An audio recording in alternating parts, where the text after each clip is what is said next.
Olá, meus amores! Vamos para a nossa primeira aulinha de hoje. Hoje é quinta-feira, dia 1º de outubro. Vamos falar sobre como separar misturas. Será que é possível separar misturas? Como podemos fazer isso? A resposta depende do tipo de mistura. E a separação pode ser simples ou pode requerer processos muito complexos. Observe alguns exemplos. Vejam aqui. Sabe quando nós vamos escolher o feijão para colocar para cozinhar? Nós sempre tiramos os feijões que não estão muito bons para separar e cozinhar apenas os feijões que estão bons. Os grãos de feijão estragados podem ser separados manualmente, um a um, por catação. Então, a gente vai catando os feijões que não estão bons. E para separar clipes de metal dos clipes de plástico, pode-se utilizar um ímã, que atrairá os clipes de metal, pois há atração entre o ímã e o metal. E nas salinas? A água do mar é colocada em lagoas muito rasas. Com o calor do sol, a água evapora e o sal pode ser coletado e purificado. Olha como é retirado, extraído o sal das salinas. Eles colocam a água em pequenas lagoas assim, bem rasa. E como nós sabemos que a água evapora, isso ocorre aqui para a extração do sal. A evaporação da água faz com que reste apenas o sal ali para ser coletado. Tem exemplo aqui de um filtro, que esse filtro é um filtro de cerâmica e ele serve para a purificação da água. Pode ser, por ser um material poroso, a cerâmica consegue reter impurezas da água. Olha que interessante. A cerâmica que retém ali as sujeiras da água, deixando com que a água fique pura. E aqui, uma peneira. Então, ela é utilizada para separar materiais de tamanhos diferentes. Como, por exemplo, quando vocês vão preparar um bolo, é comum peneirar a farinha. Assim, a parte mais grossa da farinha fica retida na peneira.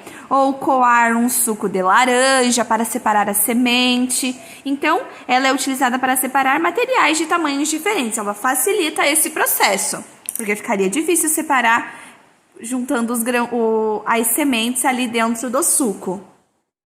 Agora, para a nossa atividade, nós vamos observar uma técnica diferente de separação de misturas.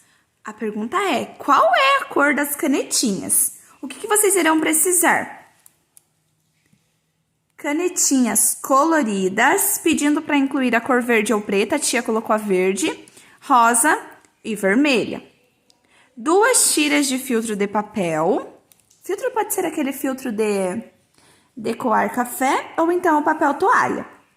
2 copos plásticos com no mínimo 5 centímetros de água e álcool dentro deles.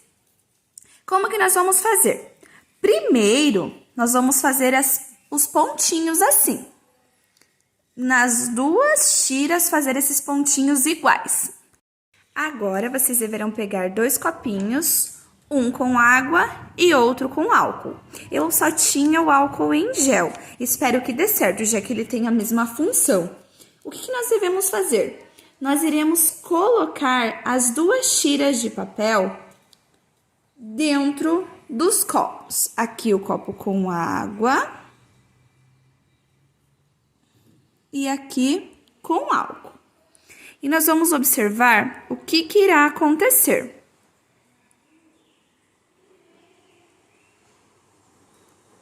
Vamos esperar. Vou aproximar aqui para vocês e vamos aguardar. Então, olhem o que aconteceu. Lá no exercício 1 diz o seguinte: com os círculos coloridos, como eles ficaram em entrar em contato com a água e com o álcool. Ambas as substâncias fizeram com que as cores começassem a se dissolver e começaram a se espalhar pelo papel, pelo filtro e também pela água.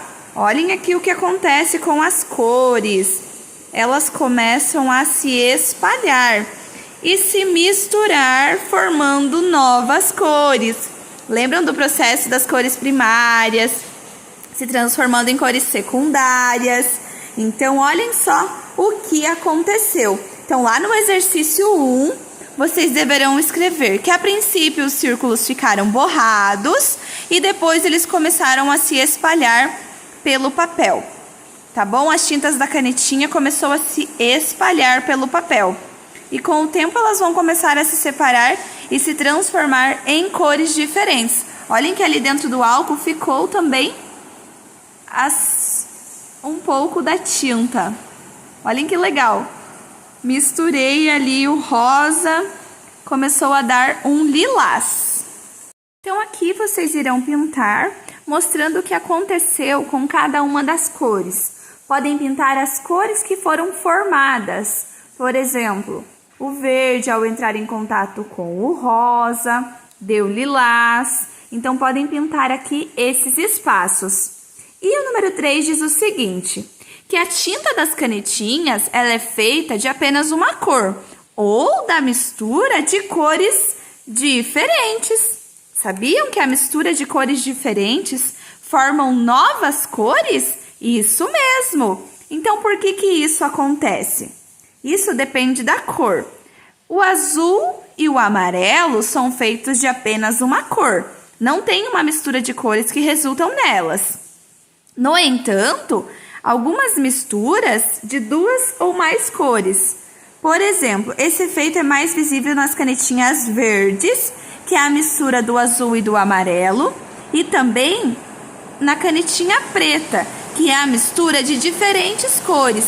Ao misturar várias cores, nós resultamos na cor preta. Mas existem diversas outras misturas também, meus amores, que vocês podem estar realizando para descobrirem. Podem usar tinta ou podem pintar usando lápis de cor, a cargo de experiência, tá bom? Vamos resolver os exercícios ali da página 27. Diz o seguinte, indique o estado físico dos materiais que compõem as misturas representadas nas imagens a seguir.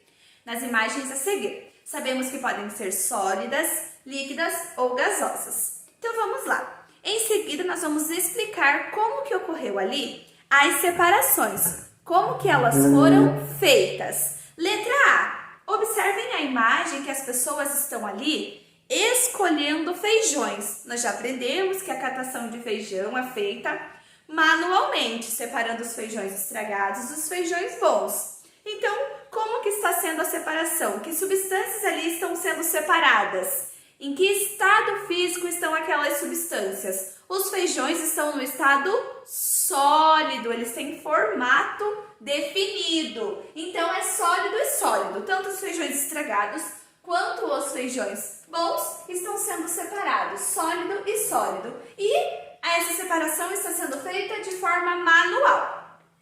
E a segunda imagem, na letra B, está sendo feita a separação de um pouco de terra, de um pouco de capim. Essas duas substâncias, elas são o quê? São substâncias sólidas. Então, é sólido e sólido também.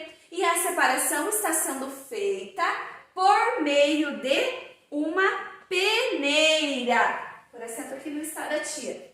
Então, a separação está sendo feita por meio de uma peneira. Eles colocam ali a terra misturada com o capim numa peneira e ao peneirar a terra é mais fina, ela passará pelos orifícios, ficando apenas ali o capim. Número 2. Ao ferver leite fresco, forma-se uma camada na superfície. Vocês conhecem? Quando vocês fervem o leite, em cima ali na superfície forma uma nata. A nata, ela pode ser usada para fazer biscoitos ou manteiga, mas para isso ela precisa ser separada do leite. E como é possível ser feita essa separação? Utilizando um ralador, utilizando um descascador de batatas ou utilizando uma peneira. Como que nós vamos separar ali o leite da nata? Claro, todos conhecem a peneira. E a letra B? Explique por que nós escolhemos a peneira. Porque o leite passa através aqui da malha, da peneira, e a nata fica retida, podendo nós ali utilizarmos a nata. Número 3. No Brasil existe uma lei que regulamenta a adição de uma substância chamada iodo ao sal de cozinha, a qual é importante, olha para que serve o iodo, ele é muito importante para manter a saúde do organismo. Por isso, o sal de cozinha é refinado, é chamado de sal iodado, porque há ali uma mistura entre sal e iodo, que é muito importante para o funcionamento das glândulas da tireoide.